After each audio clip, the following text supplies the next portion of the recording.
তো গাইস এখন এই যে ট্যাঙ্কির ভিতরে আছি। তো এখানে দেখতে পাচ্ছ তো বোটগুলো নিয়ে আসা হচ্ছে। তো এখানে বোট এই যে রাখা আছে, তো ওর পাশে রাখা আছে। তো এটা ট্যাঙ্কি, তো দেখতে পাচ্ছ। তো ট্যাঙ্কির ভিতরে আছি এখন। তো এই বোট পার করা হচ্ছে এদিক দিয়ে। তো দেখো বাকি এদিকে কাজ হচ্ছে আউটার রুমগুলো। তো এগুলো দেখতে পাচ্ছ রুমের কাজ হচ্ছে।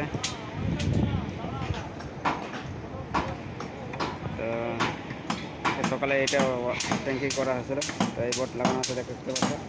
তো এটা ক্লিয়ার হয়ে গেছে, মানে এটা ট্যাঙ্কিতে চলে আসবে।